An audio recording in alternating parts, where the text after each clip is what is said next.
2426 मरीज यानी करीब 2500 मरीजों का इजाफा हुआ है पूरे महाराष्ट्र भर में और पूरा आंकड़ा 50,000 पार करते हुए इस समय 52,667 तक पहुंच गया है, जो कल देर रात तक का। आज रात में फिर स्वास्थ्य मंत्रालय जारी करेगा सारा आंकड़ा। लेकिन जिस तरीके से केसेस बढ़ रहे हैं, राज्य सरकार लगातार कोशिश कर रही है। प्लाज्मा थेरेपी को लेकर कई बार कोशिश की गई, शुरुआती दौर में असफल परिणाम रहे, लेकिन एक प्लाज्मा थेरेपी का परिणाम सक्सेसफुल रहा। बावजूद इसके अगर ओवरऑल बात करें तो निश्चित ही महाराष्ट्र सरकार के लिए चिंता का विषय है, क्योंकि जो आंकड़ा है वो 1/3 पूरे देश भर में अकेले महाराष्ट्र का है। और यही वजह है कि महाराष्ट्र में हमारे जो सूत्र बता रहे हैं कि जल्द ही केंद्रीय टीम भेजी जा सकती है महाराष्ट्र में सिचुएशन को टैकल करने के लिए स्वास्थ्य विभाग की तरफ से। यानी साफ है कि कहीं ना कहीं महाराष्ट्र सरकार के लिए एक बड़ा सेटबैक है और महाराष्ट्र सरकार लगातार कोशिश करे। बारिश को लेकर के सामने बारिश है और ऐसे में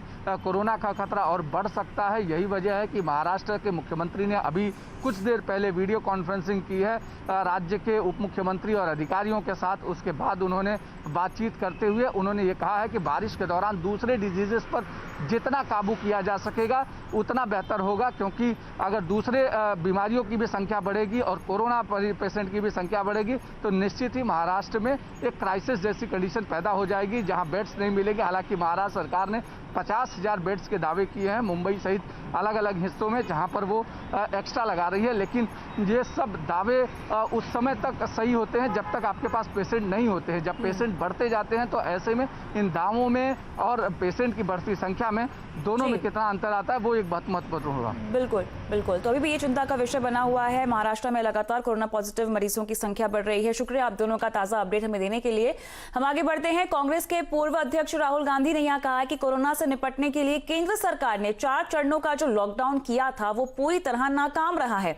राहुल गांधी के मुताबिक लॉकडाउन के बावजूद कोरोना के मामले पूरे देश में तेजी से बढ़ रहे हैं। राहुल गांधी ने कहा है कि केंद्र सरकार को कोरोना से निपटने के लिए प्लान बी देश को बताना चाहिए। को और प्रधानमंत्री को पूछना चाहते हैं कि अब आपका प्लान बी क्या है। बीमारी 21 दिन में गायब नहीं हुई, बीमारी बढ़ रही है। आपकी स्ट्रैटेजी क्या है? लॉकडाउन को आप किस प्रकार से देखते हैं? इसको आप किस प्रकार से रिलीज करेंगे? जो हमारे मजदूर भाई बहन हैं उनकी आप कैसे मदद करोगे? जो आप हमारे जो छोटे स्मॉल एंड मीडियम बिजनेसेस हैं उनको उनकी आप मदद करना चाहते हो, नहीं करना चाहते हो? क्या प्लान है? मोदी सरकार के दूसरे कार्यकाल का 1 साल पूरा हो रहा है। इस बार मोदी सरकार अपनी सालगिरह कोरोना काल में बिल्कुल अलग अंदाज में मनाएगी। मोदी 2.0 यानी दूसरी पारी की पहली सालगिरह मोदी सरकार पूरी डिजिटल और वर्चुअल तरीके से मनाने जा रही है। सरकार की क्या तैयारियां हैं, इस पर आइए विस्तार से बात करते हैं। हमारे साथ न्यूज 18 इंडिया के राजनीतिक संपादक अमिताभ सिन्हा जुड़ गए हैं। अमिताभ जी, आपसे हमें यह जानना है कि आखिर सरकार की अब की 2.0 जो कार्यकाल इनका पूरा हो रहा है 1 साल, इसका मनाने की कैसी तैयारी है? डिजिटल मोड में किस तरह सेलिब्रेशन होगी?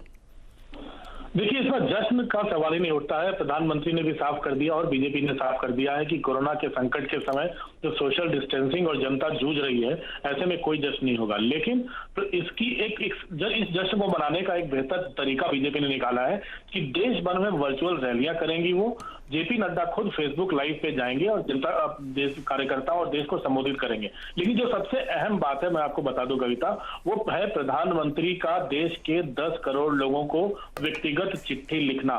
प्रधानमंत्री आत्मनिर्भर भारत के संकल्प वाली चिट्ठियां, जिसमें कोरोना से कैसे सरकार जूझी और दुनिया भर में भारत की इस जंग के बारे में कितनी तारीफ हो रही है, इस चिट्ठी में उस बारे में लिखा होगा। ये चिट्ठियां बीजेपी के कार्यकर्ता घर घर तक पहुंचाएंगे, जिन 10 करोड़ घरों को चिन्हित किया जाएगा।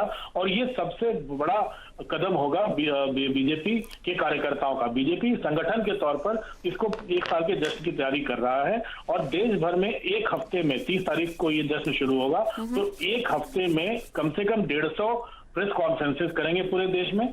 उसके साथ ही साथ वर्चुअल रैलीज होंगी जिला और गांव के स्तर पर, और एक जो बूथ स्तर के कार्यकर्ता व्हाट्सएप ग्रुप बनाएंगे। तो कुल मिलाकर संगठन को मजबूत करने की कोशिश और संगठन को एकजुट करने की कोशिश, और जो कार्यकर्ता 3 महीने से शिथिल पड़े हैं उनको एकजुट करने की कोशिश होगी इस जश्न के माध्यम से, जिसे जश्न का नाम दे रहे हैं हम लोग।